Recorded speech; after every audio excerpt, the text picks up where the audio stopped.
So, you know what upsets me? That if Japan reached the World Cup final, people would still be talking about it as just some cute underdog story. These guys have employed the most cutthroat, relentless talent development program in the world, and all people can talk about is how wholesome their fans are.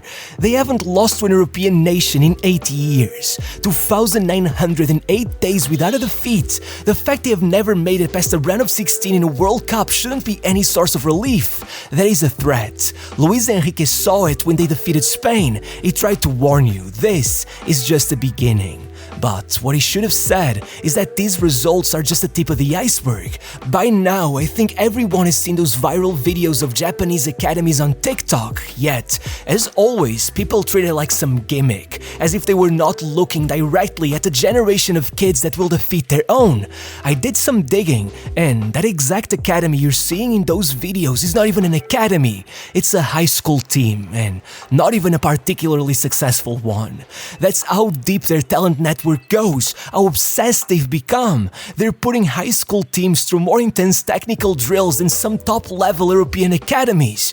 Most countries decide they want to become a football powerhouse and immediately start cutting corners, spending billions on superstars and handing their clubs off to private investors before even thinking of giving the kids a pitch to play in, while Japan practiced patience and devised the literal 100-year plan to turn their country into a machine that never stops producing talent. That's why every new generation that comes out feels like a golden generation. And the best part is that when they first designed that plan, it was set to end in 2092. By the 2000s, they were so ahead of schedule they had already moved up the date to 2050. And now, as they start to talk more and more about their Vision 2030, you can clearly tell that they know they won't even have to wait that long. Look, just 34 years ago, there wasn't even a professional league in Japan, nothing. While professional baseball had been around for over 70 years and its best teams could sell out the Tokyo Dome's 65,000 seats, if you were a footballer, the most you could hope for was to join the JSL, an after-hours amateur league where you'd represent whatever company you worked for. Up till then, basically only two players had ever made it out of Japan. Okudera, who became the first ever after basically sneaking out to train with Köln while out on a tour of Germany with the national team. And still, the whole concept sounded so absurd to the Japanese that when he informed the company he worked that he'd be quitting to become a professional football player, they promised him they'd keep his position open for when he inevitably failed. By the end of that season, he had scored in back-to-back matches to bring Köln their second ever Bundesliga title, and the following year, he was scoring in a Champions League semi-final to put his team ahead against Brian Clough's Nottingham Forest. Still, it didn't change anything. 3 years later, when the infamous Kazu Miura, now the oldest active footballer, decided to give it a go himself, he had to leave for Brazil at 15 years old with $700 in his pocket, not knowing a word of Portuguese, and without even the promise of a trial. That's the kind of desperate state Japanese football was in. There was absolutely zero football culture, but then came the first spark. 2 years after Miura left for Brazil, Captain Tsubasa began being broadcasted on national TV. And from the very first episode, the protagonist makes a promise. He will take Japan to the World Cup. In fact, do you remember the name of the fictional manager who gave Tsubasa his first call-up to the national team? Okudera. It was an homage to the man who had made his dream come to life before even fiction had dared to. And only a decade on from that first episode, that initial spark had turned into a fire. Amateur matches began drawing crowds large enough that a steel manufacturer went as far as signing Zico, and so, inevitably, the J-League, the first professional competition in Japan with just 10 clubs, came to life. They were 10 years behind South Korea, 20 behind Saudi Arabia, but they weren't in a rush, so instantly one core principle was laid down. The only way to create fan culture is to tie the teams to their local identity, so no more corporate clubs, every single one must belong to a community. And quickly, the crowds rose to 10,000, then 20, but it was not without their fair share of upsets. Right in that first season, Japan lost out on World Cup qualification to a 90th minute winner by Iraq. It became known as the Agony of Doha. This was especially brutal since Japan had just caused a major upset by winning the first Asian Cup in their history, and maybe out of emotion, after that, a couple mistakes were made. With their economy booming, they were tempted to imitate the splurges of other leagues. They signed Gary Lineker, Leonardo Dunga, Stoichkov and quite a few others, but suddenly, just 5 years in, right as they won the rights to host the World Cup, their economy crashed.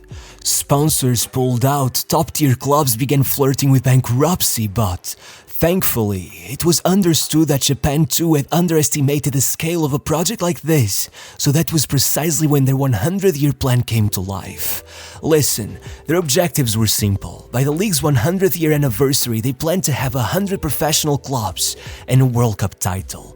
To achieve that, clearly, the first thing they needed was to make sure the league was immune to financial instability, so the golden rules were set. No overspending. Wherever money they have must go into the community, into infrastructure, not just into player development but coaching as well, and academies were made mandatory for registration. Thanks to that, not only did they survive, but by '98 they made their first World Cup appearance, and even if they lost all 3 games, they generally managed to put up a fight and present it to the world Hidetoshi Nakata. With bleached hair, blue gloves and no fear, by the end of the year, the Asian Beckham had moved to the Serie A and gotten nominated to the Ballon d'Or. It was Japan's first ever superstar, and having fallen in love with football thanks to Captain Tsubasa, it was living proof that the plan was working. Though, honestly, they didn't need it. The very next year, their under-20s had won the World Cup. The one after that, they won a second Asian Cup, and suddenly, it was their turn to host the tournament. Having spent a decade building up to this, Japan did not just impress the world with their infrastructure. They topped the group with Belgium, Russia and Tunisia, only going out in the round of 16 to dark horses Turkey. However, the best part about the tournament is that it made the J-League cool. It was the biggest attendance boom they had seen since their inaugural season, and this time, they knew what it took to hold on to it. With the next Asian Cup being played in China, they proceeded not just to win the tournament, but to do so by beating their rivals in the final in Beijing, building up enough momentum in the lead up to the 2006 World Cup that they decided to revise their plan. Forget 2092, the new deadline was 2050. However, again, they were reminded that the road to success isn't a straight line. Having led 1-0 in the World Cup's opening game against Australia for 84 minutes, they ended up losing 3-1. Not only destroying the team's morale, but leading them to collapse so hard in the group stage that Nakata would retire right after the tournament at only 29 years old. But this time, no matter what, with Nakamura balling out for Celtic, they did not have to wait long to see another of their players reach cult hero status. Not to mention that, all of a sudden, they had one of their own clubs, Urawa Red Diamonds, taking their first ever AFC Champions League win, with Gamba Osaka making sure they went back-to-back the very next year, all while the federation kept pushing, founding their own elite national academy and expanding their training centers to every single prefecture, meaning Japan had done it. They had built a self-sustaining football ecosystem that no longer could be stopped by a single disaster, and within 4 years, they were back in the World Cup, defeating Denmark 3-1 and only missing the quarterfinals over a penalty shootout. They were ready to take it to the next level. You see, despite the progress, they had still gone into the World Cup with a manager that had no experience outside of Japan, and with a team that, aside from Keisuke Honda, who scored half of their goals, had only 3 other men playing in Europe. So, with their 4th title within 6 editions of the Asian Cup coming the very next year, the takeover started. Suddenly, they had Kagawa taking 2 Bundesliga titles, moving to Man United and helping Sir Alex secure his last ever Premier League trophy. They were giving Italy a run for their money in the Confederations Cup, and by 2014, even if they'd go out in the group stage reliving the disappointment of 2006, they had done so with a squad that included 11 different players who were representing European clubs. In other words, they were witnessing such rapid growth that they had reason to believe this was the last time they'd ever bow down so easily. So, by 2016, the JFA introduced Project DNA, taking the money from the $2 billion broadcasting deal they had just signed and presenting the clubs with a new reporting system, telling them that that money would be distributed according to which club was the most successful in developing young players. Yeah, They've made it so that every club depends on producing wonder kids in order to survive. They turn their league into a talent farm for their national team.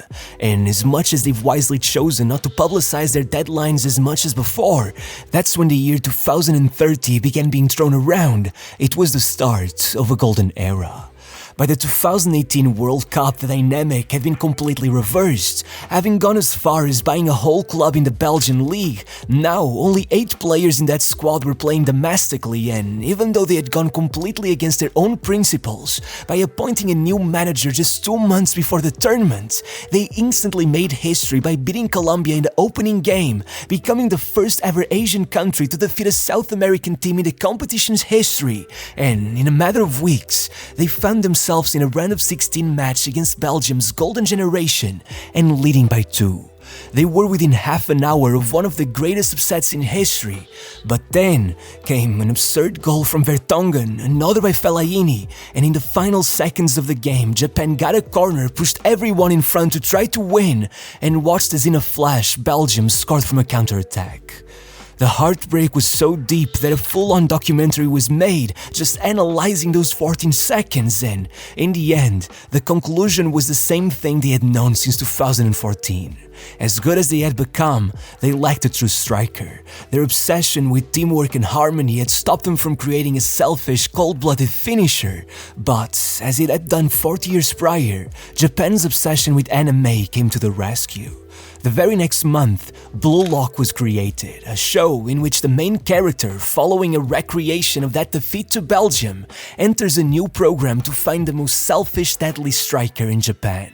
Now, if it sounds absurd that this show's cultural impact could actually help Japan develop a player like that, let me tell you that the JFA has literally partnered with the creators to start what they call the Future Camp Project, declaring that we are searching for true egoists aiming to win the World Cup. And though by the next tournament there were still claims that they hadn't really found one, with their starting striker Daisen Maeda having settled for just 8 goals in 22 games in his debut season with Celtic, well, there was one other change that began taking effect. You see, when Tomiyasu, previously their assistant manager, was appointed to take over the team completely, the fans felt underwhelmed, like the FA lacked ambition. After all, this was literally a man who had been on the pitch for the infamous agony of Doha. How could he possibly be capable of inspiring a team to victory? Well, 70 minutes into the 2022 World Cup opening game, as they trailed behind Germany, he subbed in 2 players, Takuma Asano and Ritsu Doan. By the 83rd minute, both had scored, and in the end, Japan had become the first team to beat Germany after trailing at halftime since 1978, and it all happened precisely in the city of Doha. 30 years after the disaster, Tomiyasu had masterminded an unforgettable comeback, this one known as the Miracle of Doha. But he wasn't done. After conceding a defeat to Costa Rica through their single shot on target, Japan came back from behind to beat Germany and top the group, sending Germany out of the competition, before coming up against vice-champions Croatia and pushing them onto a penalty shootout, only for Livakovic to save 3 of them and knock them out as well. Now, think about it. Only 2 keepers in history had ever done that. It was a very tough draw, and still, Japan were very unlucky not to make the quarters. What happens when they get an easy draw? Because fast forward 40 years and now they have 60 professional clubs in their country, more than France, 24 different players in the top 5 leagues, 62 if you include the championship as well as the Belgian and Dutch leagues. Their talent pool has grown exponentially, to the point that now, even though they're going into this World Cup in the midst of a major injury crisis, losing Mitoma, Minamino and Endo, 3 of their highest profile players, they actually look fine. Aside from 39-year-old Nagatomo and 2 backup keepers, every single one of their players is already in Europe. They've got Kubo, once La Masia's very own Japanese Messi and still one of the most exciting dribblers on the planet.